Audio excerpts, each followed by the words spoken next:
Bonjour, merci d'être présent. Je suis Eric Albert, je suis journaliste au Monde et je suis ravi d'aider à faire débattre de ce sujet qui est absolument passionnant.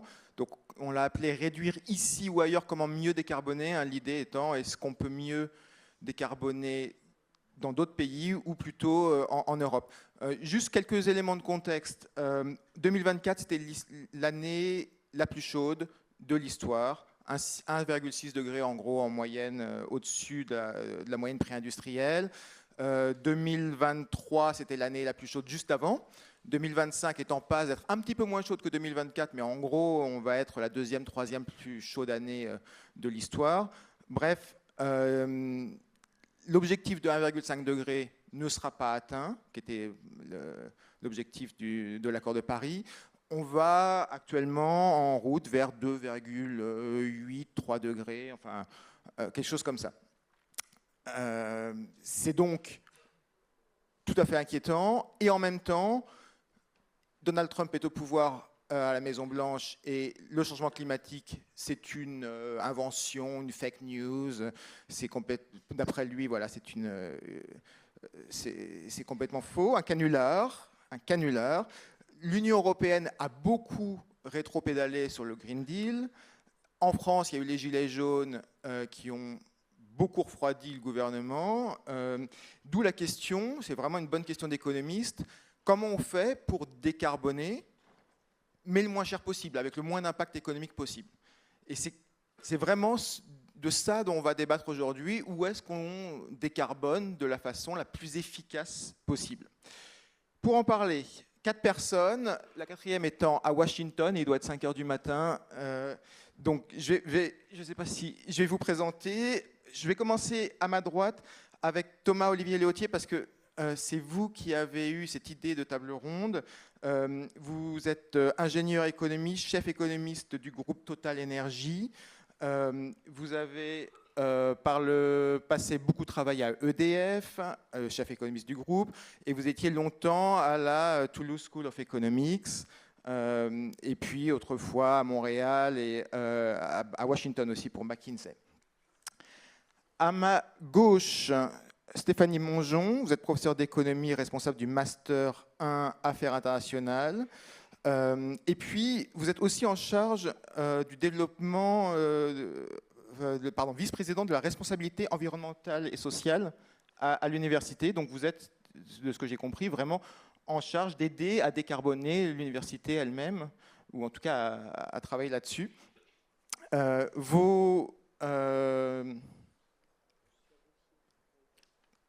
vous êtes à Dauphine. Excusez-moi, je croyais l'avoir dit.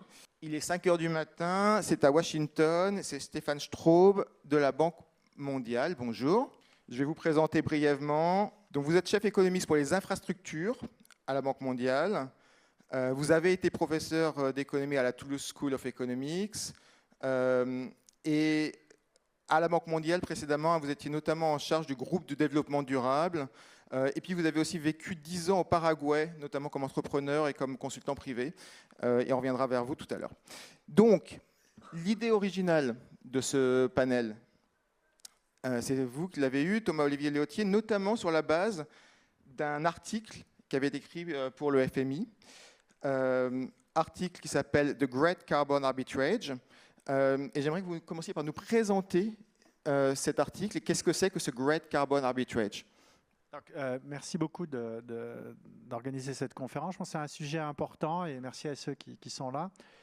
Je vais peut-être donner un peu de contexte où on en est en termes de climat aujourd'hui. Donc, il se trouve que hier, on a publié notre Energy Outlook, donc notre perspective climatique. Donc, effectivement, on est en course pour entre 2,6 et 2,8 degrés de réchauffement climatique à 2100, donc un peu moins de 3 degrés. Alors, c'est une bonne nouvelle parce que c'est moins que ce qu'on était à la COP. Parce qu'à la COP 2015 à Paris, on était plutôt parti pour 4 degrés, donc on a quand même progressé. En revanche, ça reste une mauvaise nouvelle parce que c'est beaucoup trop par rapport aux objectifs du moins 2 degrés. Donc le verre, il est certainement pas là où il doit être, mais il n'est pas non plus complètement vide. On a progressé depuis la COP de 2015. Le le paradoxe dans lequel on est aujourd'hui, c'est qu'on a un surplus de technologies décarbonées fabriquées en Chine. C'est-à-dire que la Chine aujourd'hui a une capacité de fabriquer des véhicules électriques, des batteries, des panneaux solaires, des éoliennes et bientôt des électrolyseurs, qui est bien supérieure à la demande mondiale. Donc on a un surplus de capacité industrielle à produire des technologies décarbonées en Chine. Et dans les pays, c'est exactement ce que tu disais, dans les pays comme les États-Unis, l'Europe, on sent bien que la transition écologique commence à taper un mur qui est, alors ça dépend des sous-sujets, mais qui est en gros le mur de la convexité des coûts d'intégration. C'est-à-dire qu'intégrer un panneau solaire sur un réseau électrique, c'est pas très cher, mais quand on commence à arriver à 30-40% de renouvelables sur les réseaux électriques, les coûts d'intégration deviennent plus chers. Donc ce paradoxe, c'est une surcapacité de production en Chine et une difficulté d'intégration dans les pays européens et aux États-Unis, comme tu l'as fait remarquer, qui s'est traduit par un rejet politique de la transition écologique. Donc le Great Carbon Arbitrage, c'est un papier que j'avais trouvé extrêmement bien foutu, qui dit, en fait, il y a deux idées là-dedans. La première idée, c'est de dire, il faut revenir au principe de base de l'économie. Le principe de base de l'économie, c'est qu'on fait les actions en coût croissant. Donc il faut abattre les tonnes de CO2 selon le coût croissant du coût d'abattement.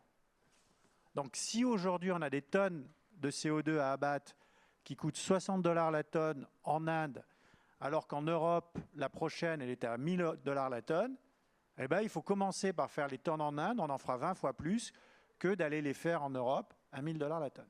Donc ça, c'est la première idée qui est de dire, quand on parle de la lutte contre le changement climatique, les tonnes de CO2, elles sont émises partout dans le monde, et donc il faut aller partout.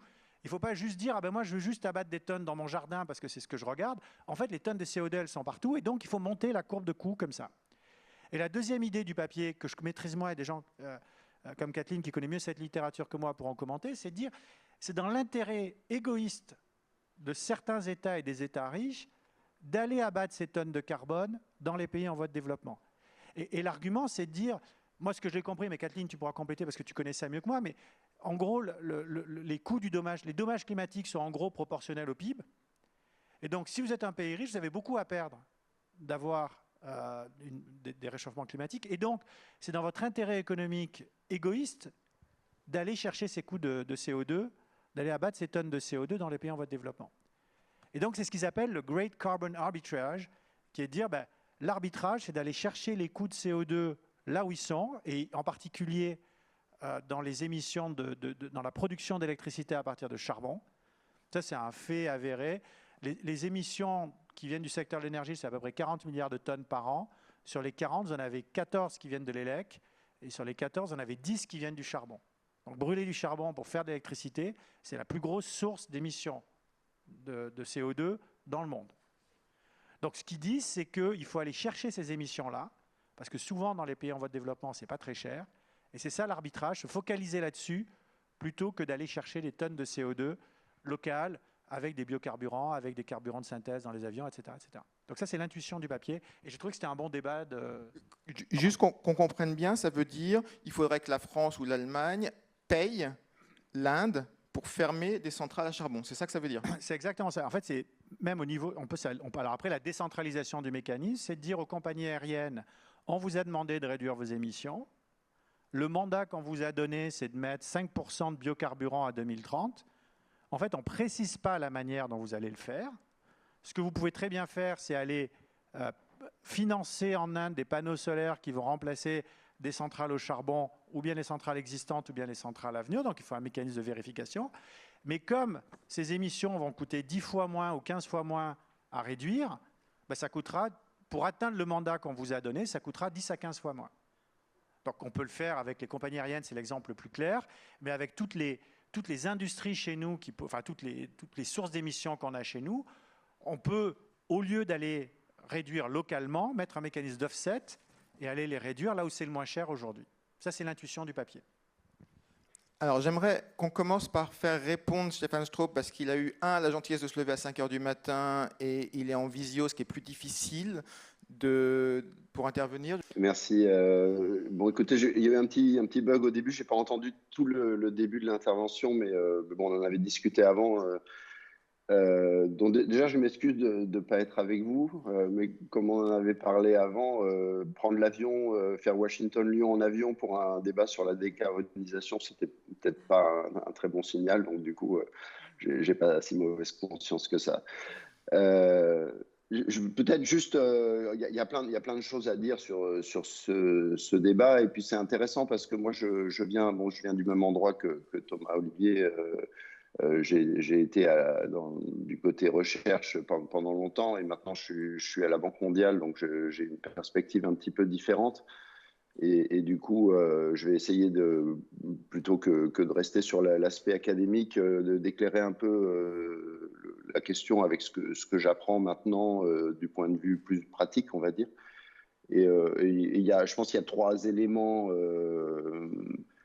La première chose, c'est que oui, effectivement, le charbon, c'est pas bien, quoi, hein. Ça émet énormément de CO2, on le sait. C'est pas la seule source, c'est pas la seule chose dont il faut s'occuper, mais c'est probablement une des principales priorités. Et il faut dire les choses clairement. On est dans un contexte où, même si on fait de plus en plus de renouvelables, la Chine, par exemple, a installé cette année plus de renouvelables que tout le stock des États-Unis. Donc on est quand même sur une trajectoire qui est relativement encourageante. La quantité d'énergie, enfin, il y a eu cette année, les chiffres les derniers chiffres que j'ai, c'est 30 gigawatts de plus de charbon pour faire de l'électricité, quoi. C'est-à-dire qu'en même temps qu'on fait plus de renouvelables, on fait plus de charbon aussi. Donc on ne fait pas vraiment de la transition énergétique, il y a des gens qui ont écrit là-dessus, on fait de l'addition énergétique. Donc ça c'est le premier problème. Le deuxième problème, et je pense que ça c'est un petit peu absent dans l'article dont parlait Thomas Olivier, c'est que le charbon, oui, c'est utilisé beaucoup pour faire l'électricité, mais pas que, quoi. Il y a énormément de charbon dans les processus industriels, et donc on ne peut pas se contenter de faire la transition juste sur des centrales à charbon utilisées pour faire l'électricité, alors qu'en même temps on utilise énormément de charbon dans la chimie, dans les mines, pour faire de l'acier, etc. Et on pourra peut-être revenir là-dessus. Et le dernier élément qui est vraiment important, et j'ai eu l'occasion de constater ça un petit peu avec des projets de la banque et en discutant avec les gens qui sont impliqués dans les régions, c'est que l'idée est très bonne. Évidemment, personne peut être contre l'idée d'abattre les émissions là où c'est le moins coûteux. Et donc, mais le problème de fermer des plantes, donc des entreprises qui produisent de l'électricité avec du charbon, et donc des mines de charbon, c'est un problème en fait qui est beaucoup plus complexe, au niveau social. Et en fait, l'expérience, donc nous on est impliqué, la Banque mondiale est impliquée dans ce genre de projet dans beaucoup d'endroits dans le monde, en Afrique du Sud, dans les Balkans, etc. Et donc on peut revenir là-dessus, mais il y a tout un contexte institutionnel, il y a tout un problème d'implication des communautés, etc., qui fait qu'en fait c'est extrêmement compliqué, beaucoup plus compliqué que ça a l'air de l'être sur le papier. Et juste pour vous donner un chiffre, vous prenez les 6 pays dans l'ouest des Balkans, par exemple, qui sont une zone qui est extrêmement dépendante au charbon. 80% de l'énergie est produite avec des énergies fossiles, dont énormément de charbon. Et nous, on a des estimations qui disent que c'est 12 000 emplois directs en Serbie, 20 000 en Bosnie-Herzégovine, et probablement avec les emplois indirects, vous avez quelque chose comme 1/6 de tous les emplois dans l'économie qui sont d'une manière ou d'une autre dépendants du charbon. C'est-à-dire que quand vous commencez à vouloir fermer des plantes, oui, il faut commencer à s'occuper de ces effets-là, qui sont en plus des effets hyper localisés. C'est-à-dire que ce qu'on fait, c'est qu'on touche des communautés. C'est une histoire qu'on a vécue en France, hein. On connaît les régions qui ont été affectées dans l'est de la France, par exemple. Et on a des exemples d'expériences qui ont été plus ou moins réussies, dont on peut apprendre. Mais voilà, je pense que c'est important de remettre, au-delà de la viabilité économique, l'idée économique, de remettre un petit peu ça dans le contexte pratique de la difficulté qu'il y a à envisager ce genre de transition. Je m'arrête peut-être là, je ne vais pas monopoliser la parole et on pourra revenir. Juste pour poursuivre un tout petit peu avec vous, qu'on comprenne bien votre réponse, ce que vous dites, c'est sur le papier, c'est une bonne idée, mais c'est compliqué à mettre en œuvre, mais il faut essayer de le faire quand même parce que c'est prometteur, ou c'est tellement compliqué, c'est tellement une usine à gaz, si vous me permettez le jeu de mots, que franchement, c'est trop compliqué. On ne peut pas y arriver. Non, j'ai pas dit ça. Non, on le fait, hein, on est impliqué effectivement avec des pays et des communautés pour faire ce genre de transition. Mais voilà, oui, c'est extrême. Le diable est dans les détails, quoi. Je veux dire, et en plus, on a des études. L'idée, elle a déjà été appliquée dans d'autres contextes. On a le Clean Development Mechanism, par exemple, alors, qui applique une idée similaire. Il faut peut-être juste un tout petit peu expliquer ce que c'est. C'est en gros l'idée de subventionner des projets, par exemple, renouvelables dans des pays émergents, par exemple en Inde, avec des fonds qui viennent, c'est exactement la même idée en fait, qui vont financer des crédits carbone dans des pays plus riches. Et en fait, on s'est rendu compte, il y a plusieurs études qui montrent que ces mécanismes sont souvent détournés, il y a souvent des effets d'aubaine. Et en fait, la vérification est extrêmement compliquée. Donc, effectivement, c'est une bonne idée. On ne peut pas faire l'économie de vouloir faire cette transition et d'arrêter d'utiliser du charbon, même si aujourd'hui, vous le savez sans doute, l'administration américaine a des vues un petit peu différentes sur le mix énergétique. Mais nous, on continue à le faire pour l'instant. Mais c'est extrêmement compliqué. Et je pense que là où il faut travailler, c'est sur la mise en œuvre, quoi. D'accord. Bravo pour cette litote sur une vision légèrement différente de la part de Trump. Effectivement, elle est légèrement différente. Kathleen Schloubert, je vous donne la parole. Comment vous réagissez à cette idée il faut aller chercher le carbone là où c'est le moins cher? Bon, d'abord, peut-être si je peux revenir une seconde sur le papier, parce que je pense que pas mal d'entre vous sont des étudiants d'économie. Donc, sur le plan de l'analyse économique, c'est un magnifique papier, en fait. C'est-à-dire qu'ils ont été regardés, ils ont une base de données extrêmement exhaustive de toutes les mines de charbon dans le monde, avec leur production, leurs réserves, les profits qui sont retirés, à qui ça appartient, donc les droits de propriété. Ils estiment donc comme ça, de façon extrêmement précise, quels seraient les dommagements en fait qu'il faudrait donner aux producteurs de charbon mine par mine en fait pour qu'ils arrêtent de produire. Donc du point de vue empirique, c'est extrêmement bien fait. Il y a un point qui est compliqué et on achoppe toujours là-dessus quand on s'intéresse à des questions de climat, c'est que pour convaincre les pays riches qu'il faut donner cet argent aux pays qui possèdent les mines de charbon pour qu'ils arrêtent d'exploiter le charbon, il faut leur prouver que c'est bénéfique pour eux. Et pour leur prouver que c'est bénéfique pour eux, comment on fait ? On leur prouve que ça va leur éviter beaucoup de dommages dus au réchauffement climatique. Et c'est là que c'est compliqué. Qu'est-ce que c'est ? Combien on peut estimer ? Comment on peut estimer quels sont les dommages auxquels on va échapper parce qu'on va arrêter d'utiliser du charbon ? C'est compliqué parce que juste, on ne l'observe pas, vu que c'est des dommages potentiels. Et donc là, ils font des tas d'hypothèses, ils essayent de faire des analyses de sensibilité. Donc de nouveau, ils font le mieux qu'on peut faire, mais on peut très bien dire, il y a des gens qui peuvent dire, ben non, les dommages, c'est pas ça. Voilà, il y a un point là compliqué. C'est la première chose que je voulais dire. La deuxième chose, c'est que je pense que Stéphane a parfaitement raison, c'est-à-dire que les effets sociaux ne sont pas pris en compte.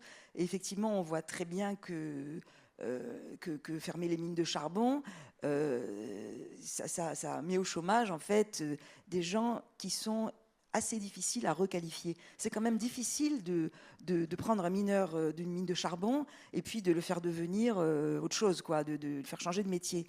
Et donc ces personnes et ces communautés sont très affectées, pas seulement monétairement, mais aussi dans leur existence même, dans leur finalité. Enfin donc ça c'est très compliqué et c'est difficile à monétiser.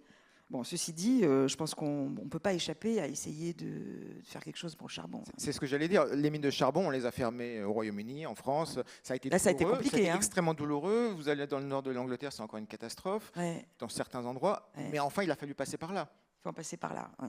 Alors, il y a un dernier truc, si je peux, c'est que en fait, vous avez, c'est pas le seul papier qui réfléchit en ces termes-là.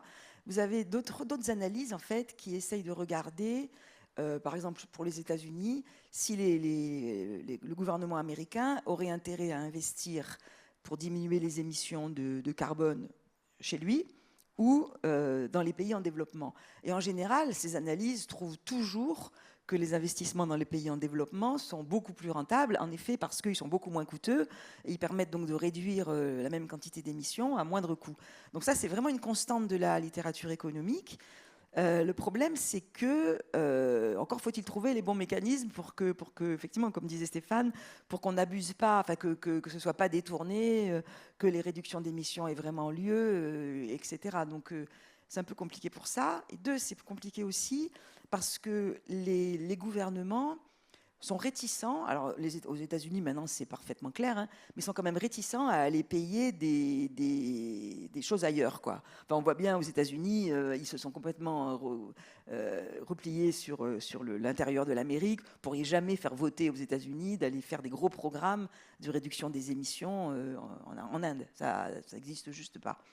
Donc là, il y a un petit peu plus de problème technique. Mais ce n'est pas du tout la tendance trumpienne d'aller donner de l'argent dans le reste du monde. Hein. Bah non. D'accord. Non, donc voilà. Stéphanie Mongeon, juste avant le débat, dans le couloir, vous aviez pas une opinion très positive de cette idée d'aller chercher le carbone à l'étranger. Racontez-nous ça. Bonjour à toutes et à tous. Oui, j'aurais plein de choses à dire et certainement je vais en oublier. Mais bon, je vais essayer de... Je vais commencer par... alors, je ne l'ai pas dit dans mes éléments de bio, parce qu'en général, je ne le rappelle plus. Mais j'ai commencé à travailler... en début de carrière, j'ai été à l'ADEME, je bossais sur les politiques climatiques en 2002. Et en fait, la question qui est posée par ce papier est une vieille question. Donc c'est vraiment une question qui s'est posée tout de suite, effectivement, et c'est une question que les économistes adorent, c'est qu'est-ce qui coûte le moins cher, et puis commençons par ce qui coûte le moins cher. Et on peut même se dire, c'est le bon sens. Mais depuis 2002, donc ça fait, donc nous sommes en 2025, donc plus de 2 décennies, et j'aurais envie de dire, qu'avons-nous appris? Et nous avons appris beaucoup de choses. La première, peut-être, c'est que... le fait de vraiment avoir des avancées en matière d'innovation, de déploiement de technologies bas carbone de façon massive, ça prend du temps et ça ne se fait pas tout seul.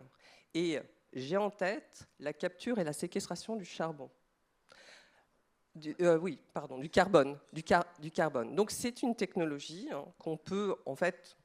qui reste très coûteuse, qu'on peut pluguer sur notamment les centrales thermiques charbon, et qui permet d'éviter l'émission dans l'air, le CO2, le dioxyde de carbone.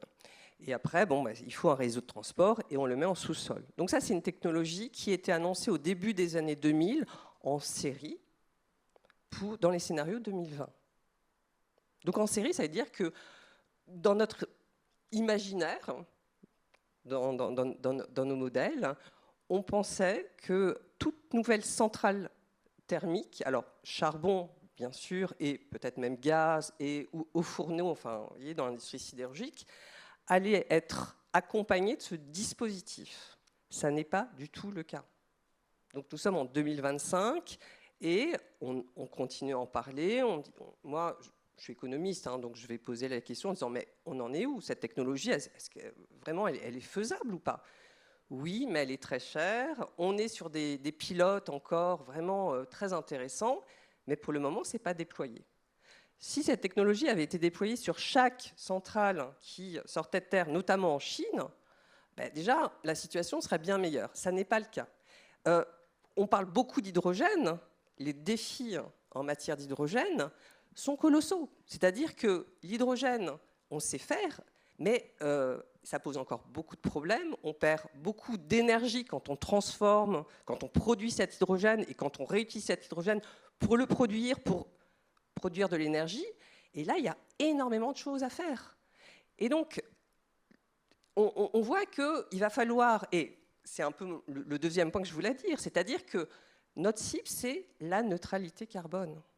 C'est une ambition immense. C'est-à-dire qu'on dit il faut que dans la deuxième partie du siècle, nous ayons des émissions en matière de CO2 négatifs.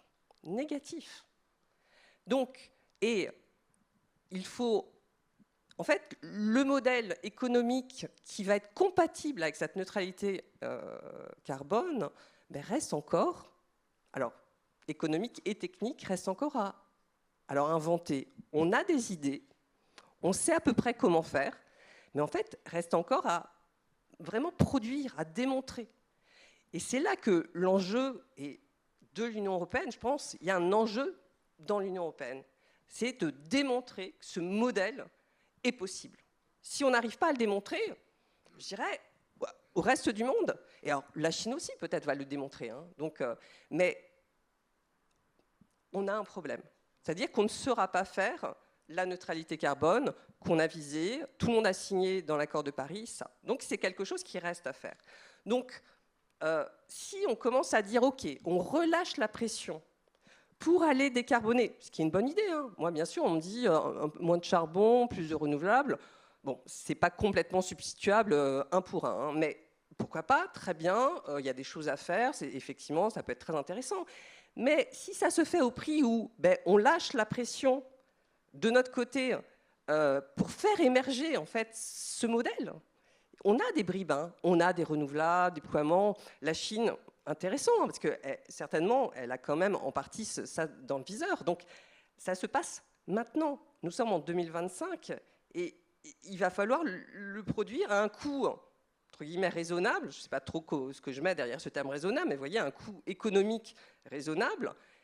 C'est là, finalement, notre priorité. Donc, oui, allons investir pour... aider à fermer des centrales charbon, mais pas au prix de laisser, lâcher sur ça. C'est ça l'urgence, je dirais, absolue, c'est cette démonstration pour pouvoir ensuite le déployer de façon plus importante, mondiale. Alors, Thomas-Olivier Léautier, donc, vous avez votre idée qui est sur le papier assez tentante, a été détruite à peu près systématiquement. C'est trop compliqué, c'est une usine à gaz. Politiquement, personne ne veut donner de l'argent aux Indiens ou aux Chinois. Et en plus, ça risque de faire relâcher la pression sur l'Union européenne. Bref, c'est compliqué à mettre en œuvre. Qu'est-ce que vous répondez? Alors, il y a plusieurs éléments de réponse. D'abord, le premier élément, c'est de rappeler, parce que c'est quelque chose qu'on oublie parfois, mais la demande d'énergie, elle ne croît pas en Europe ni aux États-Unis. Quand vous regardez la croissance de la demande d'énergie, elle est en Chine, elle est en Inde. Alors il se trouve que, comme on a publié le rapport hier, j'ai les rapports d'hier, la demande d'énergie, elle croît de 4% par an en Inde et elle fait moins 0,2 dans les pays de l'OCDE. Donc quand on me dit qu'il faut mettre des mineurs au chômage, je leur dis non, les gars, ils vont faire plus 4% de demande d'énergie par an. Dans cette demande d'énergie, il y aura de l'électricité. Si on s'organise sans mettre des mineurs au chômage pour que les prochaines centrales soient plus avec des panneaux solaires qu'avec du charbon, ça coûte $60 la tonne. Donc je comprends l'argument. Il y a eu un très et Stéphane le connaît beaucoup mieux que moi.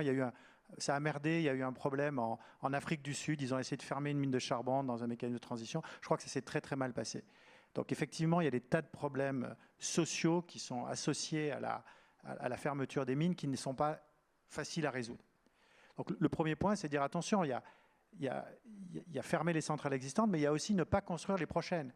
Parce que 4% par an, on arrive vite à beaucoup de nouvelles gigatonnes de charbon.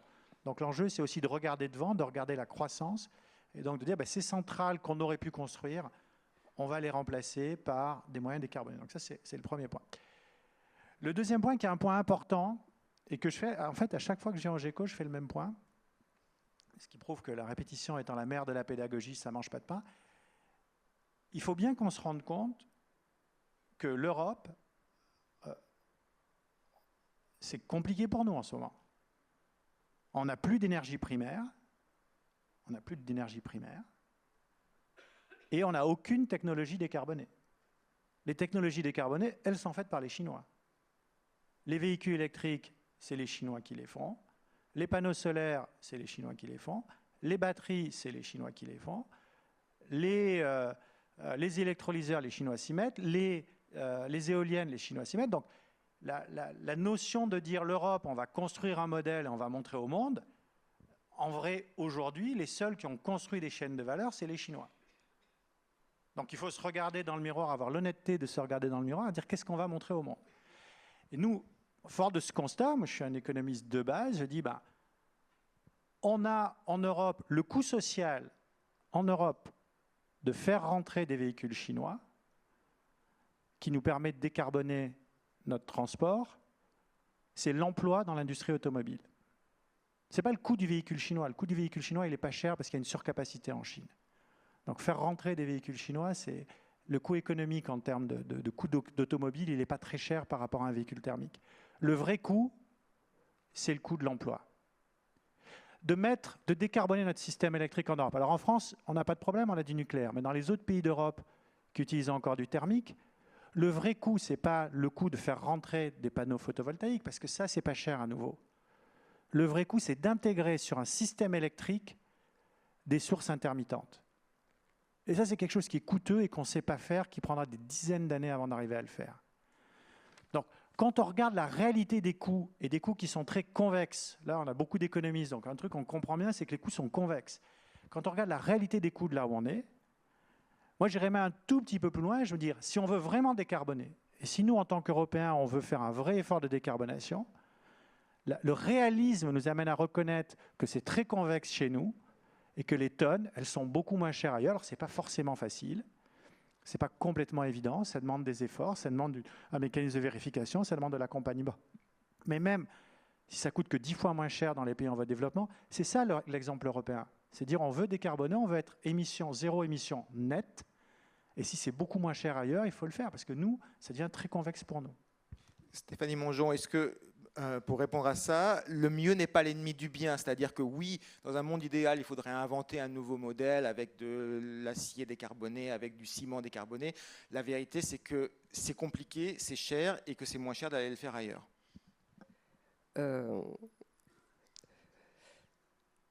On change de registre par rapport à la question initiale. Je veux bien aller sur cette question. Avec grand plaisir. Encore on change de registre. On change un peu de registre, c'est-à-dire là on était sur l'argument qui était de dire où est-ce que c'est le moins cher à faire, et là on est sur attention, nous n'avons pas forcément les actifs industriels pour changer complètement de modèle. Juste pour préciser, pour être très précis là-dessus, moi ce que je dis c'est que le coût de la décarbonation en Europe, ce n'est pas simplement le coût de la technologie, c'est le coût d'opportunité. C'est-à-dire que c'est plus, le coût marginal, ce n'est pas juste le coût marginal du panneau solaire ou du véhicule électrique, c'est le coût d'opportunité. Il faut intégrer le coût d'opportunité, donc la complexité d'intégrer dans les réseaux et l'emploi. C'est le même argument, simplement le coût, c'est un coût d'opportunité qui va au-delà du simple coût marginal. Oui, bien sûr, mais donc on ne change pas de registre. On introduit un nouvel élément dans la réflexion, ce qui est tout à fait nécessaire, important, et souvent, effectivement, les questions sont trop étroites. Donc, il faut ouvrir les silos, il faut intégrer énormément de choses. Aujourd'hui, la question se pose de façon très urgente en Europe, c'est la question de politique industrielle. C'est-à-dire, on a effectivement laissé passer ou laissé faire un certain nombre. On avait un secteur photovoltaïque pour produire les panneaux au début des années 2010, qui a été largement balayé par la concurrence chinoise. Moi, souvent, je dis que ça a été un vrai traumatisme pour moi quand j'ai observé ça. Et finalement, on voit très bien qu'en Europe, il y avait des porteurs d'intérêts différents, certains étant plutôt pour qu'on dise c'est important d'avoir cette industrie en Europe, et puis d'autres en disant non, on aura des coûts du panneau extrêmement faible, et c'est ça qui est important. Finalement, on revient toujours à cette question. Et donc ça, c'est vraiment très intéressant, encore une fois, pour les étudiants. Il y a notamment des politologues qui ont décrit comment ça s'était passé. C'est passionnant, et ça pose vraiment des questions extrêmement à la fois difficiles, pertinentes, et sur lesquelles on n'a pas suffisamment travaillé au cours de la décennie dernière. Donc maintenant, on est un peu dans la tempête, et on se dit, oh là là, finalement, on va vers un modèle qui va dépendre de technologies bas carbone qu'on ne produit pas. On produit quand même de l'éolien. C'est surtout la Chine. Et donc là, effectivement, ça nous pose une question qui est très importante. Et en tant qu'économiste, c'est vraiment, en même temps, c'est passionnant de réfléchir sur ça, même si c'est la situation. Mais il y a vraiment, il faut réouvrir nos modèles qu'on a mis en place, de choix politiques, de politique économique, de priorités qu'on donnait, et dire comment on rend compatibles des règles qui nous ont semblé vraiment bonnes et qui ont été intéressantes pour plein de choses pendant des décennies, en introduisant maintenant cette possibilité de refaire de la politique industrielle en visant certains secteurs. Et comment on fait aussi entre États membres. Parce que si on commence à se faire de la concurrence entre États membres, je crois que ça ne va pas bien se passer. Et on voit qu'on est sur des technologies où l'effet d'échelle, vous voyez, on parle maintenant de méga-factory, de gigafactory. Ce terme, avant, on ne l'entendait pas. Et enfin, en tout cas, moi, je ne l'entendais pas. J'avais bossé sur l'acier, le ciment, la chimie. Je n'entendais pas. Alors qu'arrivent les panneaux, les batteries, et il faut forcément un minima de la méga-factory. Pourquoi ? Parce que l'effet d'échelle est très important dans le coût de production. Ce n'est pas le seul. C'est pas le seul déterminant, mais c'est un déterminant qui est très important. Donc, il faut une grosse usine en capacité de produire des quantités extrêmement fortes. Et donc, en face, il faut une demande au niveau. Voilà. Et sachant qu'on a une concurrence chinoise qui est extrêmement bonne, avec des surcapacités, et donc qui ne demande qu'avoir une demande supplémentaire. Mais là, encore une fois, je reviens sur...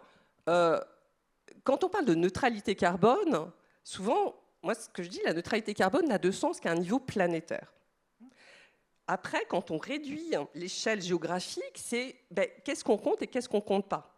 C'est-à-dire on peut avoir un objectif au niveau d'une région, l'Union européenne ou d'autres pays. Il y a beaucoup de pays qui sont engagés vers un objectif de neutralité carbone, mais qu'est-ce qu'on fait du commerce international dans ce cas-là ? Parce qu'il y a quand même quelque chose qui s'appelle le commerce international, qui prend beaucoup d'importance et qui incorpore beaucoup d'émissions, qui les déplace en quelque sorte, enfin la production.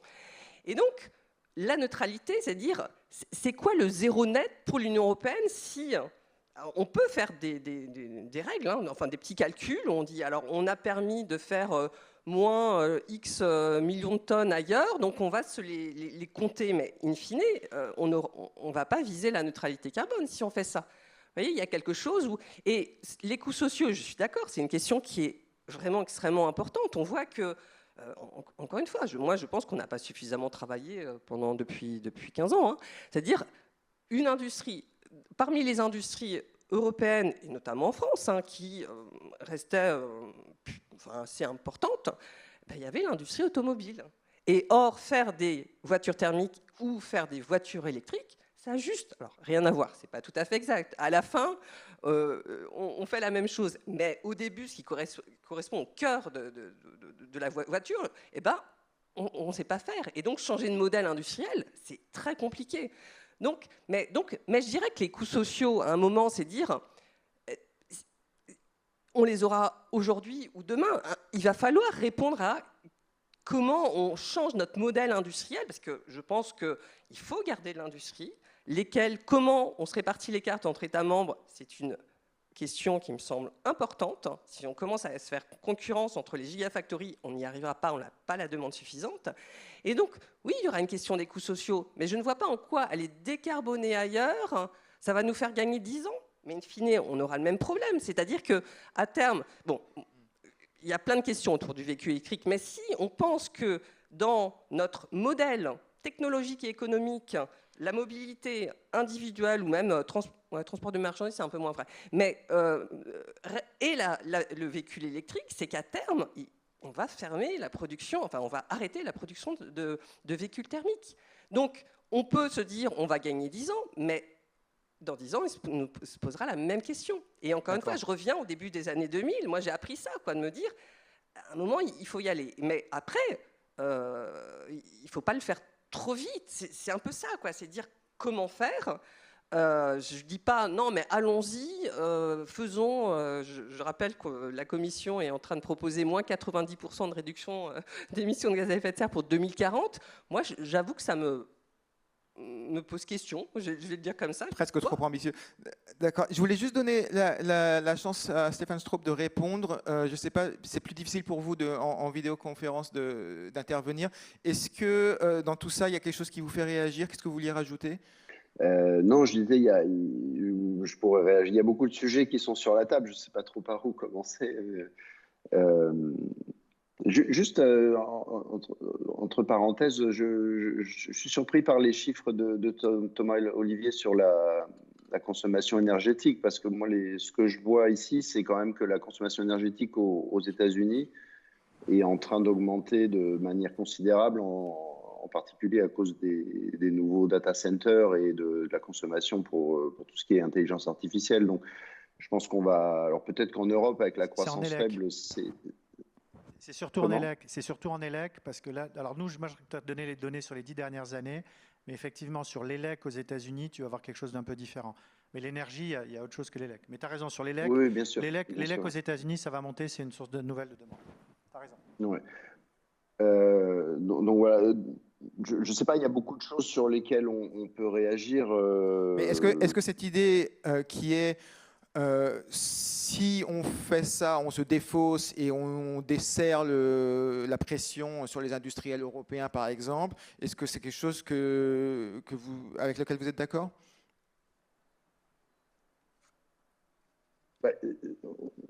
C'est un petit peu compliqué. Je ne sais pas si... C'est très européocentrique, cette discussion, quoi.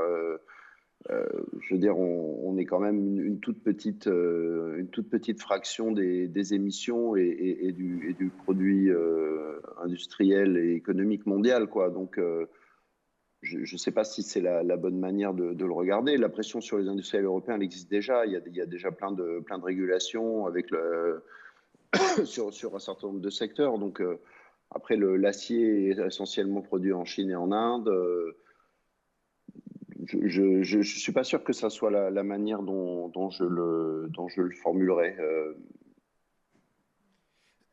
Il y a une chose sur laquelle je voulais revenir, c'est sur la complexité du calcul. Sur les crédits carbone, il y a 3 millions d'exemples, mais il y en a un qui était assez marrant, qui avait été mis en exergue par le New Yorker. C'était au Zimbabwe.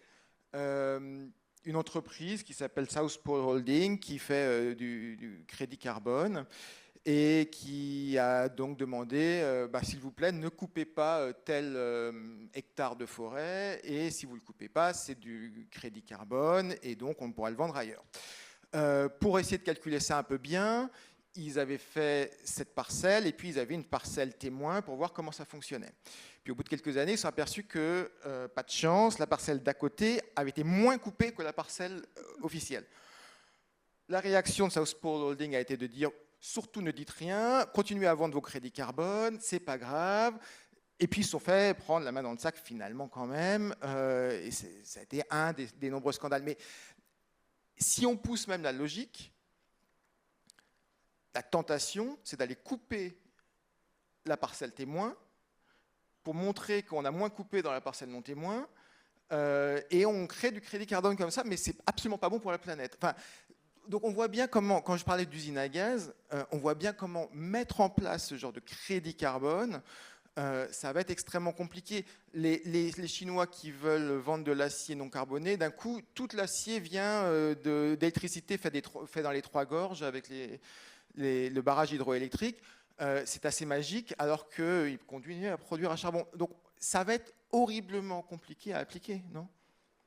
C'est intéressant parce que c'est ce qu'il y a de bien dans les GECO, c'est que on est tous des gens, on a tous fait les mêmes études d'économie, donc on a tous la même formation de base. Et ce qui est marrant, c'est de voir qu'on peut regarder le même problème avec des regards différents.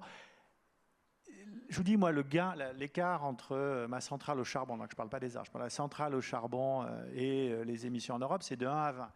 Donc si tu fais un x2 de coût de vérification, ça te reste de 1 à 10. Donc l'intuition de dire, et j'insiste un peu là-dessus, l'intuition de dire, c'est qu'on arrive en Europe dans un moment où moi je pense que, enfin quand on fait les calculs, avant même le moins 90 en 2040, on n'arrive pas au moins 55 en 2030. Quand on fait les calculs, l'Europe s'est engagée à réduire ses émissions de GHG de 55% en 2030. GES, c'est gaz à effet de serre. Gaz à effet de serre. Quand on a refait les calculs, nous, on n'arrive pas, on arrive plutôt à moins 45. Et il y a pas mal d'études. Alors, il y a I4CE qui en a fait une très, très bonne, qui dit on investit que la moitié du montant nécessaire. La Banque de développement qui dit pareil. Donc, ça veut dire qu'en Europe, on arrive à un moment de vérité. On va se rendre compte que pour un ensemble de raisons, on ne tient pas nos objectifs. C'est des faits. Et là, l'argument, c'est de dire, c'est le gré de carbone arbitrage. Au lieu de continuer à taper dans un truc où on n'y arrive pas, regardons si on peut quand même réduire des émissions d'une façon intelligente. Alors, tu as raison, c'est pas facile à faire. Il y a le problème de c'est exactement ce que tu dis, c'est l'aléa moral. C'est-à-dire que j'allais faire 10 centrales au charbon qui n'existaient pas, mais je vais avoir des crédits pour des fausses centrales. C'est pas facile à faire non plus. Mais de notre côté, si on est sérieux en Europe pour notre désir de réduire nos émissions, je pense qu'à un moment, il faut reconnaître qu'il y a d'autres solutions que de continuer à pousser sur un truc qu'on n'arrive pas à faire. C'est comme ça que je le poserai, mais je ne sous-estime pas la difficulté du truc, c'est ce que j'essaie de dire. Kassing Schubert, c'est presque la même question que tout à l'heure à Stéphanie Mongeon, c'est-à-dire est-ce que le mieux n'est pas limite du bien? Est-ce qu'il ne faut pas effectivement essayer d'aller là où c'est plus facile? Oui, donc je pense que... Moins cher, oui. Moi, je suis d'accord avec ça, mais je pense qu'en plus, ça a du sens parce que les coûts, ça bouge. C'est-à-dire que, effectivement, si on va réduire les émissions de charbon dans un pays en transition, maintenant, ça nous fait gagner du temps, en effet, pour réduire ensuite les émissions à coûts très, très élevés en Europe. Alors qu'on peut supposer qu'on aura pu mieux s'adapter entre-temps, que la technologie aura évolué, qu'on saura mieux le faire. Bon, c'est une hypothèse, hein, mais il y a cet aspect-là qui est aussi important. Mais par contre, moi, je reste quand même assez pessimiste. Donc, je vais vous raconter une petite histoire pour l'anecdote. Enfin, c'est pas vraiment une anecdote, hein, c'est quand même très grave. C'est ce qu'on a appelé le deal Yasuni. Je ne sais pas si vous avez entendu parler de ça. De quoi, pardon? Le deal Yasuni. Je vous explique.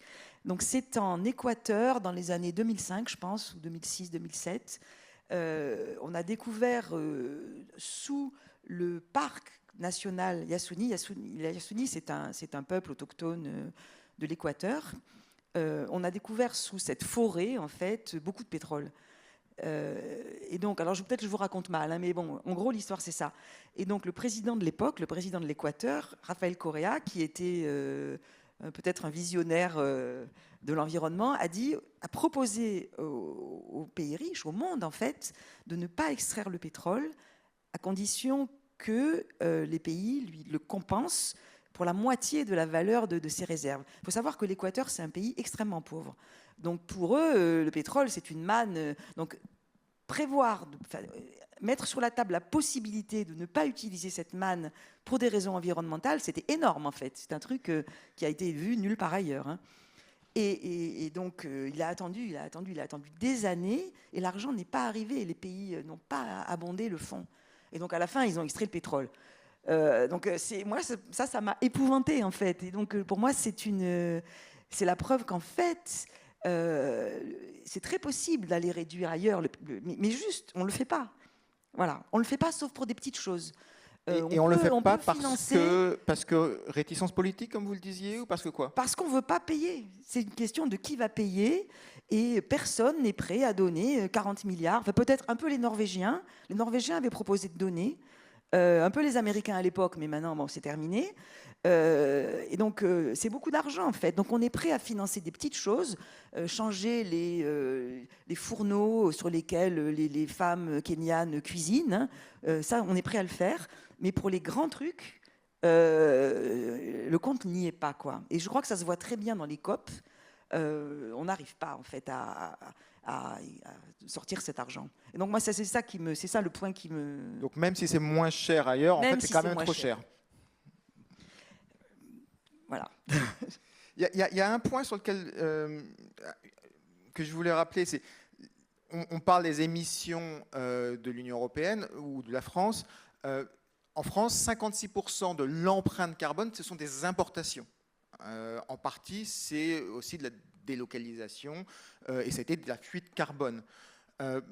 Contre ça, on est en train de mettre en place en Europe un mécanisme carbone aux frontières qui sera actif à partir du 1er janvier de cette année sur l'aluminium, sur l'acier, sur les engrais, sur un certain nombre de choses comme ça. Est-ce que ce genre de réflexion fait partie aussi de, plutôt que d'aller payer à l'étranger, commençons à mettre en place des mécanismes carbone et ça permettra de ne pas desserrer la pression sur l'Union européenne et en même temps de mettre la pression sur les usines du reste du monde parce qu'elles devront produire moins polluantes si elles veulent importer sans droit de douane. Alors ça, c'est un très très bon point. L'Union européenne est le seul ensemble économique qui a un vrai prix du carbone. C'est-à-dire quand vous regardez les stats, il y a à peu près 20% des émissions de CO2 qui sont taxées dans le monde. Mais sur ces 20%, il y en a 80% qui sont taxés à rien du tout, à 10-15 $ la tonne. L'Union européenne, le prix du carbone, je crois, était hier à 70, donc on a un vrai prix du carbone qui a un impact économique sur les gens. Le problème de ce prix du carbone dans l'Union européenne, c'est que par définition, nos produits à nous payent le prix du carbone, les produits fabriqués en Turquie, à la frontière de l'Europe, ne le payent pas. Donc il y a un déséquilibre de coûts qui met en péril l'économie européenne. Donc il y a un vrai problème de compétitivité et la solution, c'est la taxe carbone aux frontières. Et là, on tombe sur des littératures que mes collègues connaissent beaucoup mieux que moi, c'est les trucs de Nordhaus, qui a eu le prix Nobel d'économie d'ailleurs à ce sujet, qui dit que c'est des clubs carbone où les gens mettent une taxe. Et à partir du moment où on met une taxe, et comme c'est un marché qui est attractif, ça va donner des incitations aux autres à rentrer. Est-ce que ça marche, est-ce que ça ne marche pas, j'en sais rien. Mais c'est l'idée du prix carbone aux frontières. Mais ça, c'est la réponse à... On a un prix du carbone en Europe. Comment on s'assure que nos industries restent compétitives? Ce n'est pas la réponse à la question qui est posée par le papier, que moi je trouve quand même vachement légitime, qui est de dire le coût marginal des émissions en Europe devient très très cher. Il y a des émissions moins chères ailleurs. Essayons de faire fonctionner l'arbitrage. C'est deux problèmes qui sont légitimes, qui parlent du même sujet, mais c'est deux problèmes légèrement différents. Le truc, et encore une fois, je ne sous-estime pas la difficulté de l'arbitrage, et l'exemple de Kathleen Soyachuni est effrayant, parce que ça coûte que dalle d'aller... mais de notre côté, encore une fois, comme les émissions sont beaucoup plus chères en Europe que dans les autres pays, si on essaie d'éviter le même volume d'émissions, ça va coûter 3, 4, 5, 6 fois plus cher. Donc à la fin des fins, il faut la payer pareil. Il faut la même payer plus cher ici. Donc, Christine Schubert, sur la taxe carbone aux frontières, peut-être La taxe carbone aux frontières, je pense que le mécanisme qui a été mis... qui est l'ajustement carbone aux frontières, donc le mécanisme qui est mis concrètement en place en Europe, bon, toi tu connais mieux ça que moi, mais il a beaucoup de défauts, hein, il n'est pas du tout parfait. Ceci dit, je pense qu'il a quand même deux avantages, c'est qu'en effet, il préserve la compétitivité d'une partie de l'industrie, donc ça c'est bon parce qu'on veut décarboner, mais on veut quand même pas non plus liquider toute l'industrie française. Bon, donc ça c'est le premier point. Et puis il a un deuxième point quand même important, c'est qu'il peut inciter d'autres pays à mettre également en place une tarification carbone. Moi, j'ai discuté récemment avec un collègue japonais. Les Japonais disent explicitement qu'au Japon, ils mettent en place un système équivalent à l'ETS, incité par ça. Donc, il y a quand même un effet positif. Donc ça, je crois que c'est très important. Mais en effet, c'est un problème assez disjoint du problème précédent. Stéphanie Mongeon, vous vouliez intervenir là-dessus ?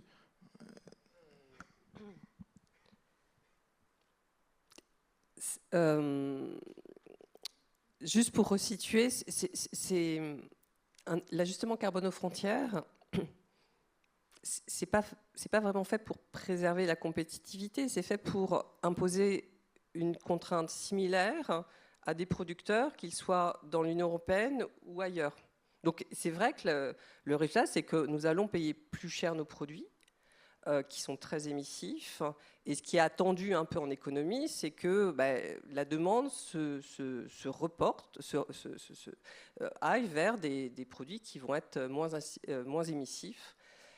Donc on fait jouer des espèces de substitutions et donc des changements un peu de modèle, de modèle dans les intrants, etc. Donc sur le principe, je pense que quand on arrive sur un objectif de réduction qui commence à être très important, c'est un instrument qui est tout à fait nécessaire.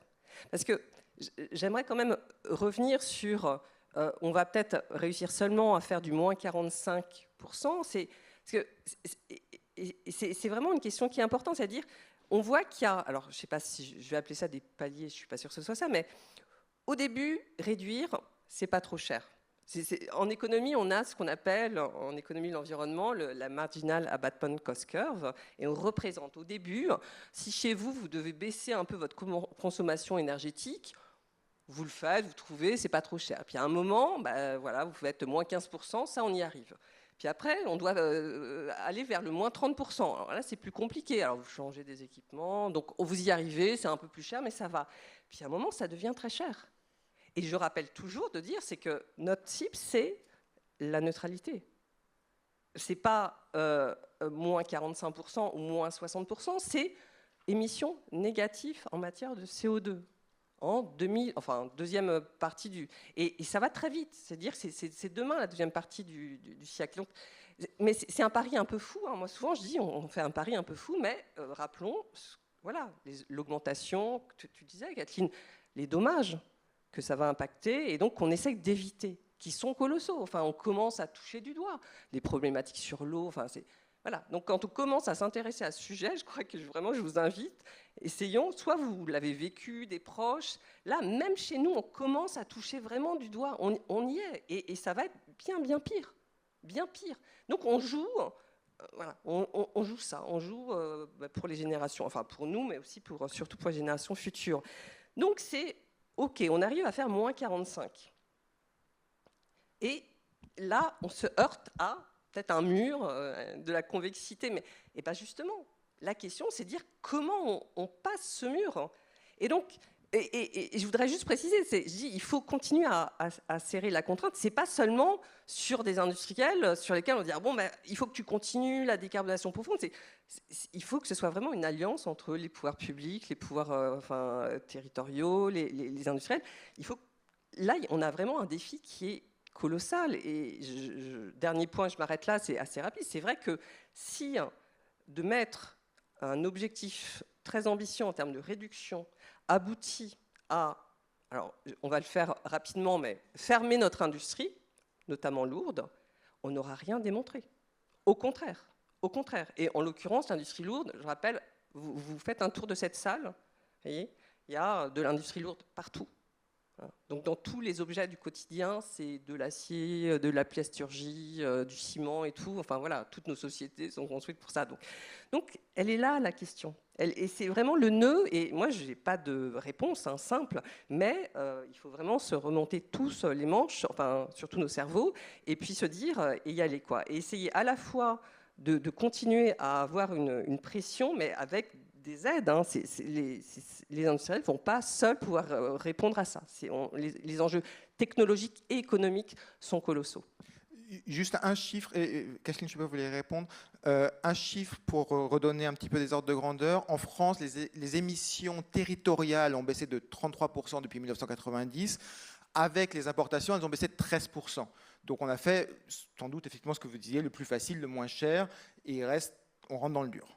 Vous vouliez répondre ? Non, juste pour dire un truc un peu iconoclaste, mais ce qui est important, ce qui est vraiment important, c'est que la température ne monte pas trop. C'est ça qui est au niveau, et la température ne monte pas trop, ça veut dire, ce qui est important, c'est qu'on décarbone au niveau mondial. Pour moi, c'est un objectif supérieur à nos petits objectifs européens. Parce que c'est super d'avoir mis un objectif européen, zéro émission nette en 2050. Moi, je pense que c'est tout à fait nécessaire. Mais en réalité, qu'est-ce que c'est qui compte vraiment ? C'est que l'ensemble du monde décarbone. Parce que c'est ça qui va nous empêcher, qui va faire qu'on ne va pas subir ces dommages massifs. Donc c'est en ce sens, tu vois, que je pense que faire ailleurs, c'est pas renier nos... ça va dans le sens de Thomas Olivier. Et de l'article. Moi, je ne fais que le héros, le porte-parole d'un article. Et je pense qu'il y a une bonne synthèse de ce que vous dites tous. On est un peu d'accord qu'on arrive quand même sur une partie de la courbe qui devient très convexe ou qui devient très dure. Et ce que disait Kathleen tout à l'heure, ou je ne sais pas laquelle de vous disiez, peut-être que d'aller chercher pendant 5-6 ans des émissions ailleurs, ça nous donne le temps à nous de préparer notre industrie. C'est-à-dire qu'on a raté le coût des véhicules électriques.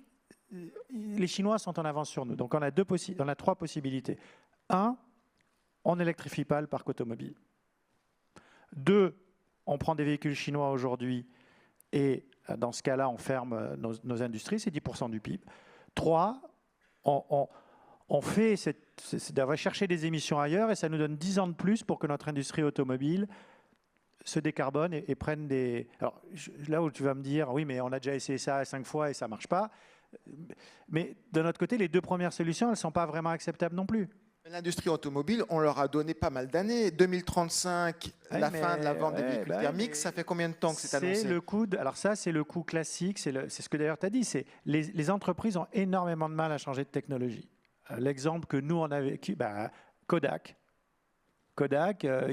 ils ont du mal à passer de la photo numérique à la photo analogique, au digital. Moi, quand j'étais jeune, les téléphones, c'était des Nokia. Vous en voyez beaucoup des Nokia aujourd'hui. Après, il y a eu les BlackBerry. Les entreprises ont énormément de mal à changer de technologie. Et quand vous demandez aux gens chez Renault ou quand vous demandez aux gens dans les constructeurs automobiles, ils disent on a des gars qui ont passé des dizaines d'années à rendre le moteur diesel performant. Quand on est allé les voir, on leur a dit vous allez voir, on va faire des LEC. Les types, ils ont eu du mal à changer. Mais ça, c'est la nature humaine, c'est les organisations. Et c'est pour ça qu'on a dit, peut-être que leur donner 10 ans de plus, tu vas me dire, ça ne servira à rien parce que... Exactement le propos que je tenais. Et que disait... Mais dans ce cas-là, il faut qu'on... Là, on a un choix qui est cornélien. Mais qui est vraiment cornélien, qui est de dire, la décarbonation, donc on prend les véhicules chinois et c'est facile pour nous d'en parler dans un amphi, mais... Parce que pour le photovoltaïque, on y est pour l'instant. Ça y est, le photovoltaïque, il vient de Chine. On avait 15 ans, l'Europe avait 15 ans d'avance. Oui, mais tu n'avais pas 10% du PIB qui travaillait là-dessus. Tu n'avais pas 10% de l'emploi là-dessus. Absolument. Tu vois ce que je veux dire? Oui, on a raté cette filière, tu vois, on a raté ce développement, mais on n'avait pas des millions de personnes qui dépendent de ça. Donc là, le choix, si on le met de la façon la plus brutale et la plus noire et blanche, c'est ou bien on prend les véhicules électriques chinois et on va effectivement atteindre nos objectifs, on va décarboner, ou on accepte de ralentir. Alors, il est 12h04. Il reste 25 minutes et il y a pas mal de questions déjà qui commencent à arriver. Continuez à envoyer des questions. Il y a une première question directement pour vous, Thomas Olivier. Est-ce que Total Energy a intérêt à fermer les centrales à charbon dans le monde? Est-ce que c'est donc pour ça que vous promouvez ce papier? Alors, il y a deux... Alors, Total Energy ne produit pas d'électricité à base de charbon. Total Energy s'est rendu compte, mes prédécesseurs dans les exercices de planification ont montré que l'électricité décarbonée allait être l'électricité du 21e siècle. Donc, nous, on pense que, et d'ailleurs, on investit 4 à 5 milliards par an chaque année dans de l'électricité décarbonée. Donc, nous, on pense que c'est une bonne idée. On pense qu'il y aura de toute façon de la place pour faire beaucoup d'électricité décarbonée, en particulier dans les pays en voie de développement qui ont une forte demande d'énergie. Effectivement, c'est cohérent avec notre stratégie qui n'est pas de charbon, mais on est petit Total Energy. On fait 1% du marché. Donc les Indiens, avec leur demande en croissance, il y aura toujours de la place pour nos centrales. Donc ce n'est pas la fermeture des centrales au charbon qui va faire plus de profit pour Total Energy. De toute façon, on les fera. On est tout petit dans le marché, on est price taker, on les fera. En revanche, on pense vraiment, et c'est une conviction qui est partagée, que notre outlook cette année parlait du carbone arbitrage. On pense vraiment que c'est important pour l'humanité d'aller chercher les tonnes de charbon, les tonnes de CO2 là où elles sont les moins chères. Je ne sais pas si ça répond à la question. Je pense que ça répond à la question. Il y a pas mal de questions autour de la question de la sobriété. Je vous en lis une. Pourquoi cibler seulement... quid des ressources limitées de la planète, notamment les ressources minières nécessaires à la transition énergétique qui seront insuffisantes et très polluantes? Comment les économistes s'emparent-ils de la nécessaire sobriété énergétique? Alors, il y a deux aspects. Il y a le fait que les économistes expliquent qu'il faut beaucoup plus de politiques climatiques, des politiques climatiques beaucoup plus fortes pour, en particulier, faire monter le prix du carbone et faire que donc les gens se détournent des actifs carbonés pour utiliser des choses décarbonées. Ça, c'est le premier point. Mais plus intéressant, parce que plus nouveau, la sobriété volontaire. Ça, c'est très intéressant. Parce que la sobriété déclenchée par le fait qu'on rend plus cher les actifs carbonés, bon ça on a étudié ça depuis très longtemps les économistes. La sobriété volontaire c'est plus subtil. Est-ce qu'on va connaître dans la société des changements de normes sociales, des changements de comportement individuel volontaires qui font que les gens finalement vont se dire qu'ils vont devenir végétariens, qu'ils vont arrêter de prendre l'avion, donc ils vont adopter des attitudes et des comportements sobres. Alors ça, c'est à la fois une question individuelle. Donc vous connaissez tous probablement, vous avez tous des enfants qui sont devenus végétariens ou qui arrêtent de prendre l'avion pour la planète. Mais c'est aussi une question collective parce que pour que ce soit possible, cette sobriété, il faut que les gens aient les moyens de substituer. C'est-à-dire que pour arrêter de prendre l'avion, il faut qu'il y ait des bons trains. Donc il y a collectivement à organiser les moyens de cette sobriété individuelle. Mais peut-être, en effet, qu'à côté des changements de comportement déclenchés par les prix, ça c'est peut-être quelque chose qui a un avenir. Oui. Pardon, juste pour employer un gros mot pour un économiste, c'est est-ce que cette sobriété, ça veut dire une décroissance, une baisse de la croissance d'une manière ou d'une autre, volontaire, et que c'est finalement la seule façon, le net zéro, Stéphanie Mongeon l'a bien dit, c'est extrêmement difficile d'y arriver.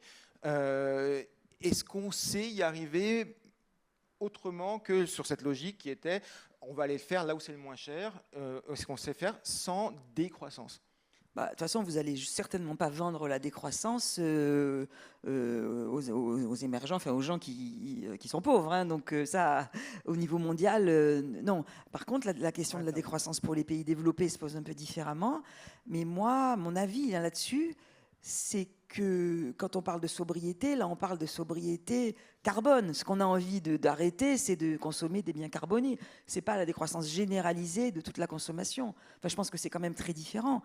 Et qui plus est, je crois que dans un pays démocratique, vous ne ferez jamais élire un gouvernement sur un programme de décroissance. Donc je pense que la décroissance, ça nous fait perdre du temps en fait comme concept. Mais bon. Il n'y a qu'à voir les gilets jaunes sur la décroissance ou sur la sobriété. Oui, alors il faudrait passer du temps à définir ce dont on parle, hein, parce que là, décroissance, on parle du PIB, qui est un indicateur qui a été beaucoup critiqué, hein, donc il y a une grosse littérature, je vous invite à la consulter, hein, qui par exemple ne prend pas en compte tout ce qu'on détruit hein, dans les services écosystémiques qui sont détruits, mais on ne prend pas en compte dans le PIB. Donc voilà, donc le terme de croissance, il y a énormément dans le modèle qu'on a imaginé de transition ou d'une économie net zéro, il y a énormément de production de certains biens qui croient ou de services qui croient, etc., etc. Donc c'est un terme qui est, moi j'évite de l'utiliser parce que, mais on pourrait, mais il faudrait du temps pour le définir exactement de quoi on parle, donc aller voir exactement. Donc en tout cas, ce qui est vrai, c'est que pour pouvoir s'approcher de cet objectif de neutralité carbone, il va falloir que nos sociétés changent. Enfin, on ne peut pas imaginer juste de la substitution technologique en disant on va faire un peu comme on a fait depuis un demi-siècle, hein, et puis juste on va trouver les technologies pour remplacer celles qui sont émissives. Pourquoi ? Déjà, une question, en fait, implicitement le mentionnait, c'est qu'il n'y a pas que le climat. Enfin, la table ronde précédente parlait en fait de la question de la biodiversité, des services écosystémiques. Donc ça, il faut l'intégrer également. Ça pose des enjeux tout aussi importants hein, que le climat. Donc on ne peut pas faire sans réfléchir ensemble. Et puis il y a les ressources. Ça a été mentionné, c'est ça qui était mentionné dans la question. C'est-à-dire que quand on voit les quantités d'équipements bas carbone qu'il faut déployer au niveau mondial, alors que d'ores et déjà on a des tensions extrêmement fortes sur certains métaux, avec aussi, là il y a des questions de géopolitique, hein, où vraiment la Chine a développé alors, des mines, mais pas que, du raffinage. Donc on est encore sur un secteur industriel, hein, et nous, on n'a pas vraiment. Donc il y a plein de questions qui se posent actuellement. Et c'est vrai que les quantités, ne serait-ce que de cuivre nécessaires pour la transition comme on imagine, les quantités sont colossales. Donc, ce qui veut dire qu'on ne peut pas s'abstraire de la question, de la réflexion sur la sobriété ou de la modération de consommation de certaines matières, de certaines ressources qui sont en quantité limitée. Quand vous allez écouter, on dit on a des mines mais dont les concentrations sont de plus en plus faibles, donc on va devoir les récupérer, mais avec une consommation énergétique croissante. Enfin, quand vous rentrez là-dedans, vous tirez le fil et vous dites waouh, c'est encore plus compliqué que ce qu'on imaginait, et il faut les mettre sur la table et réfléchir ensemble, collectivement, à... Donc, la sobriété, bien sûr, et pas seulement individuelle. Je dirais, si les individus veulent s'engager, mais bien sûr que c'est une question éminemment politique. Éminemment politique. Et à un moment, on arrive à la question, quand on produit quelque chose, c'est pour quel usage ? On va arriver peut-être à cette question, et ce serait bien qu'on s'en empare, qu'on ne s'interdise pas d'y réfléchir. C'est-à-dire, quand on produit... l'exemple qui est souvent donné, c'est la batterie, c'est-à-dire le véhicule électrique de 2 tonnes. Franchement, est-ce que c'est un objet qui est compatible pour un modèle compatible avec la neutralité carbone ? Peut-être pas. Voilà, peut-être pas. Je vais dire de façon très euphémique. Juste quand même sur la sobriété, je veux juste rajouter un mot, parce que c'est important, c'est un chiffre. C'est pas un mot, c'est un chiffre. Il y a 5 milliards de personnes sur la planète aujourd'hui qui n'ont pas assez d'énergie pour vivre. Et c'est pas moi qui le dis, c'est Václav Smil, qui est un historien des sciences. 5 milliards de personnes, plus d'1 sur 2, qui n'ont pas assez d'énergie pour vivre. Donc c'est des gens qui n'ont pas accès au minimum énergétique, c'est 70 gigajoules par an et par habitant, pour vivre décemment. Donc eux, on ne va pas leur dire « vous devez faire de la sobriété ». Eux, leur vie, l'amélioration de leur durée, de leur espérance de vie, c'est d'avoir plus d'énergie.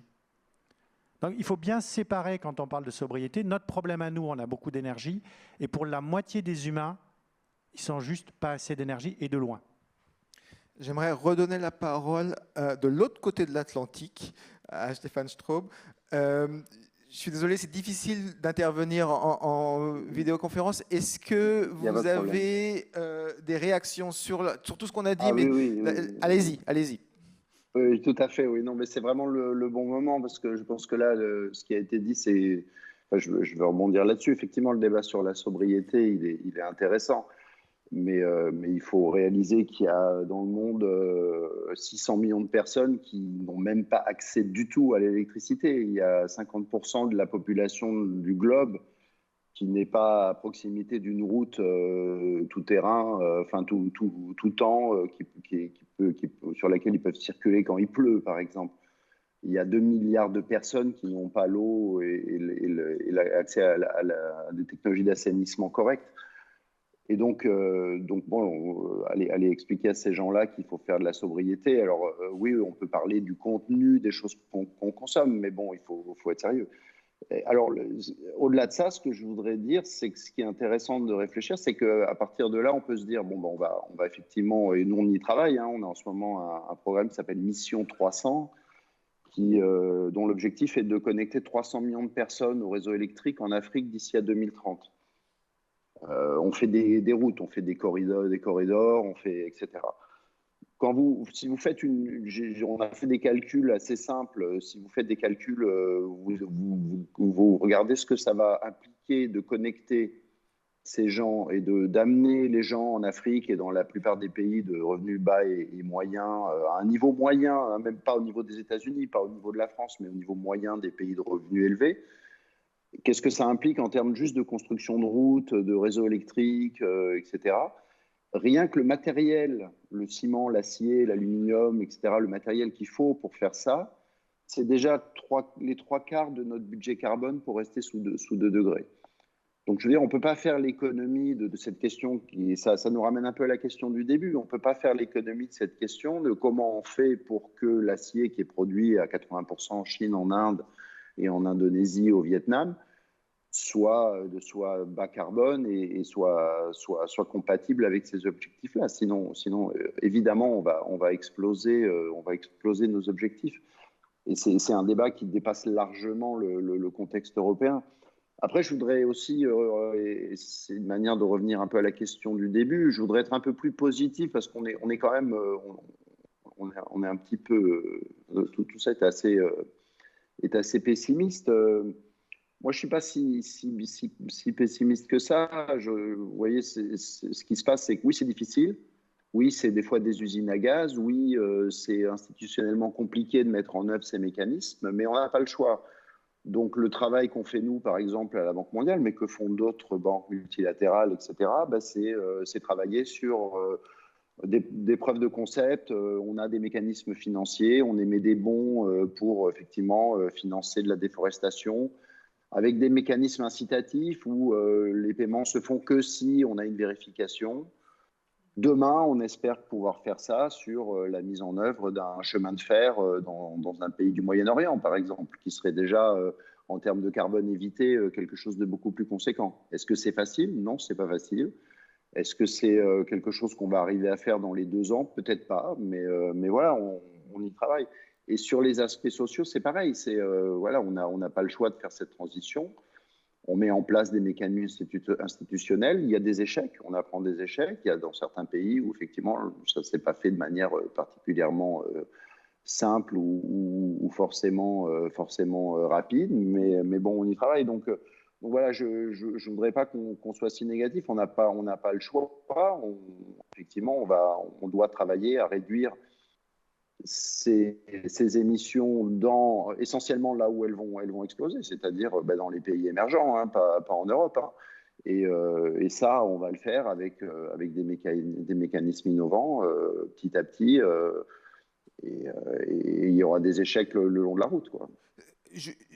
Quand on essaye de connecter 300 millions de personnes au réseau électrique, est-ce qu'on arrive à la Banque mondiale à réfléchir directement à sauter l'étape finalement du charbon et à se dire depuis le départ on va faire de l'énergie moins polluante, ou est-ce que finalement c'est tellement compliqué déjà et personne ne peut jeter la pierre? Forcément, connecter 300 millions d'Africains à l'électricité, c'est une bonne chose. Enfin, ça peut pas être vu comme de façon négative, mais est-ce qu'on arrive à inclure l'impact climatique ou c'est trop compliqué? Bien évidemment qu'on l'inclut. On a un plan d'action climatique qui est totalement orienté à ça. En gros, pour vous donner une idée, 50% de ces connexions, ça va être ce qu'on appelle des mini-grids et du renouvelable localisé, alors avec ses défauts et ses avantages. Hein.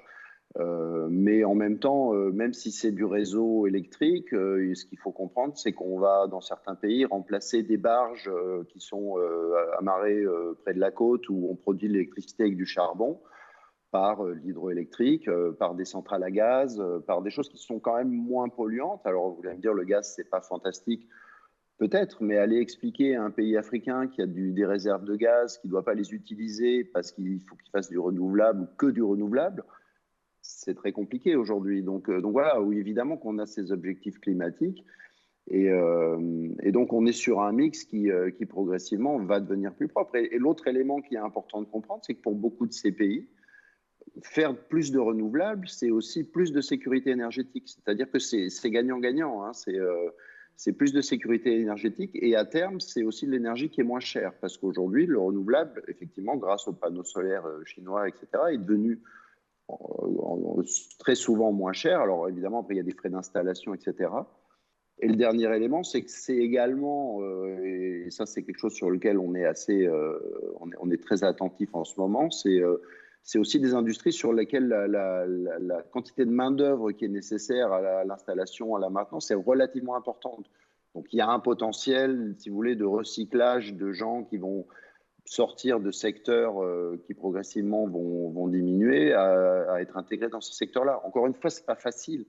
Ça implique de reformer des gens, etc. Mais oui, absolument. On n'est pas, on n'est pas sur une stratégie tout charbon, hein, je veux dire, c'est clair. Non, j'imagine bien, mais enfin, néanmoins, ça comprend du gaz, et je ne vous jette pas la pierre. La vérité, c'est que ça fera des émissions supplémentaires, et qu'il faudra, d'une manière ou d'une autre, les assumer. Oui, mais je ne veux pas monopoliser, mais juste pour finir, j'ai un collègue à la Banque mondiale qui travaille sur ces questions, qui s'appelle Stéphane Algat, qui a écrit un papier dans Nature où ils estiment en gros ce que ça impliquerait comme émission de CO2 additionnelle d'augmenter la consommation, d'amener la consommation moyenne des gens, alors en shiftant toute la distribution, si vous voulez, hein, pas seulement les gens qui sont sous la ligne de pauvreté.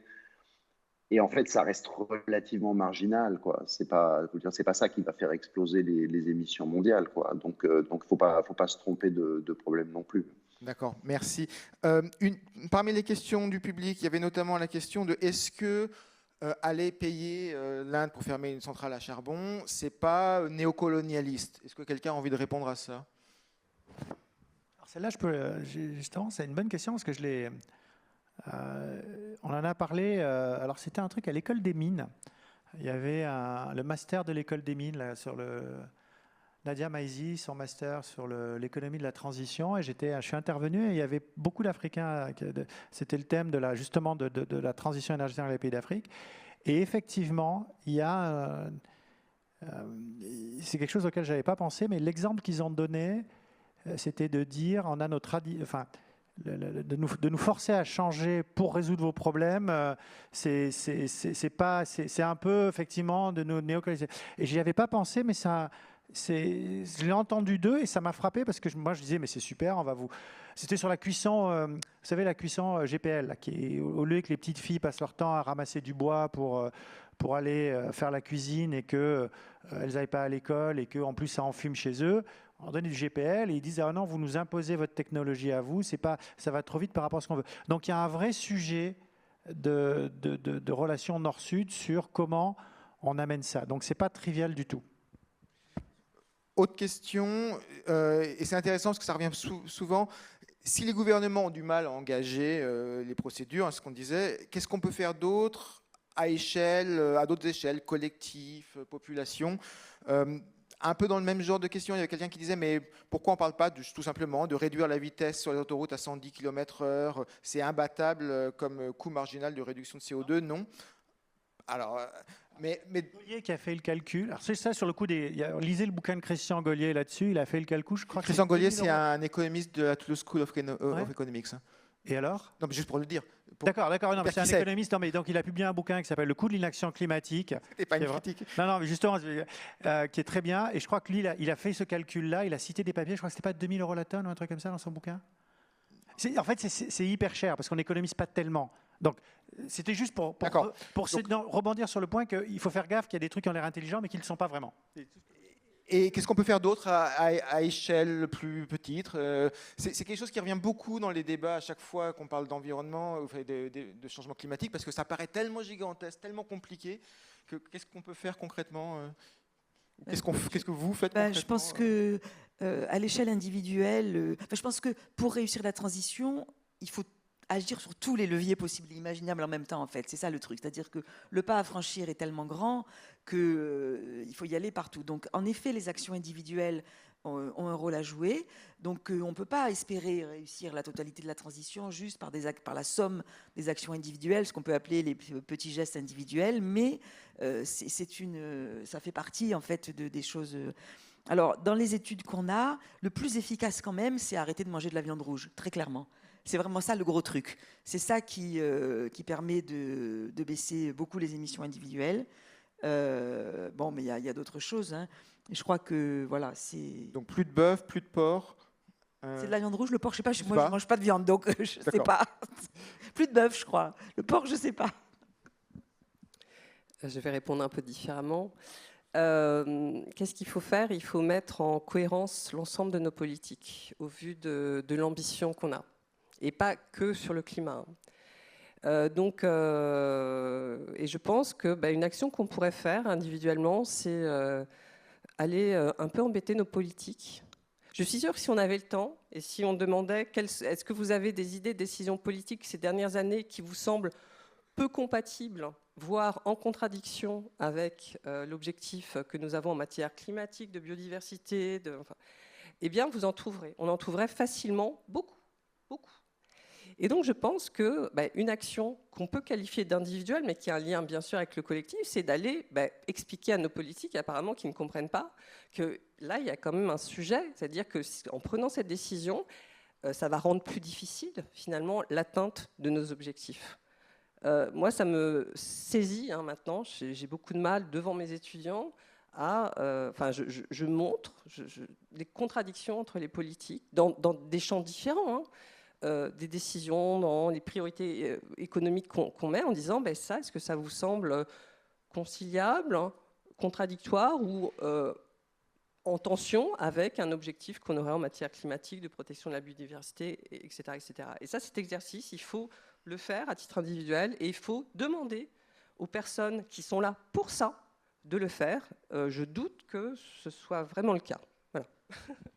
Thomas Olivier, vous disiez pareil, il faut voter. Il faut voter. Je pense que il faut voter, mais il faut aussi être humble et se rendre compte que c'est ce qu'on a dit, je pense que cette table ronde a démontré, que ce n'est pas des problèmes simples, avec des trade-offs qui sont compliqués. Et s'il y avait une solution facile, ça serait déjà fait.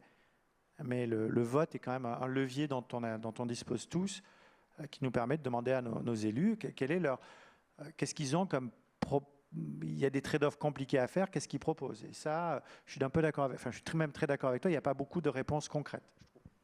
Sauf que quand ils font quelque chose, il y a du monde dans la rue, des gilets jaunes. La vérité, c'est que les politiques ne comprennent pas, je ne suis pas sûr, ils ont parfaitement compris, mais ils veulent être élus. Alors, les gilets jaunes, c'est vrai. Ouais, alors, la Convention citoyenne sur le climat, moi, j'étais une économiste. Alors, une économiste devant ce type d'organisation, enfin, en tout cas, ma réaction, ça a été de dire, c'est quoi ce truc? Qu'est-ce que ça va donner? Et j'ai eu la chance d'être embarquée par des collègues sociologues en tant qu'observatrice, et j'ai trouvé ça incroyable. Incroyable. Pendant longtemps, je disais, ces dernières années, c'est peut-être la seule bonne nouvelle, mais quelle bonne nouvelle? C'est-à-dire des citoyens qui n'étaient pas forcément très formés à ces questions. Quelques week-ends, quelques jours, enfin, ça allait vite, étaient intervenus, mais ils étaient, enfin, à la fin, mais c'était incroyable. C'était des émissaires climatiques. Ils ont proposé plein de mesures très intéressantes. Hein, il y en a qui ont été détricotées, très intéressantes. C'était vraiment, et vraiment, il y avait cette compréhension de l'enjeu et de la difficulté aussi. Et il y avait des discussions entre eux. Ils prenaient en compte leurs différences. Et je me dis, mais en fait, il faudrait faire ça partout, tout le temps. C'est-à-dire, vraiment. Donc là, il y a quand même, c'est pas que les gilets jaunes. Les questions posées par les gilets jaunes étaient tout à fait légitimes. On a laissé un étalement urbain depuis des décennies. On a fait des politiques qui ont conduit à la nécessité de prendre sa voiture pour des gestes essentiels dans le quotidien. Donc à un moment, dire, mais et là, maintenant, vous nous faites payer ça, alors qu'on continue à prendre l'avion. Enfin, je rappelle que quand même, prendre l'avion, ça coûte moins cher que le train. Moi, je suis tout le temps, en tant que vice-présidente en charge de tous mes collègues me disent, Stéphanie, t'es gentille, mais ok, le voyage études, je vais le faire en train, ça va me coûter 3 fois plus cher. Est-ce que ça, en 2025, c'est normal? Je ne pense pas. Quelle est la réponse à donner? Compliqué. Hein, on a fait des choix. Alors moi, on me dit ouverture à la concurrence. Bon, ok, ben, c'est pas là. Enfin, mais là, ça devrait être au cœur de toutes les discussions politiques. Il y a une urgence à traiter ça, non? Enfin, vous voyez, ça, c'est quelque chose. C'est pas juste voter, c'est aller embêter nos élus en disant qu'est-ce que vous faites là-dessus? Et à un moment, ben, ça doit remonter. Hein, c'est au niveau européen, mais bon, voilà. Et ben, ce sera le mot de la fin. Vous avez entendu, il faut aller embêter les politiques. C'est la seule solution. Merci mille fois. Je trouve ça très, très intéressant parce qu'il y a énormément de contradictions et c'est ça qui est intéressant. C'est difficile à mettre en place. J'espère que ça vous a intéressé. Merci donc à Thomas-Olivier Léautier pour avoir lancé cette idée de table ronde, à Stéphane Straub de s'être réveillé aux aurores de l'autre côté de l'Atlantique et à Kathleen Schubert et à Stéphanie Mongeon. Merci beaucoup.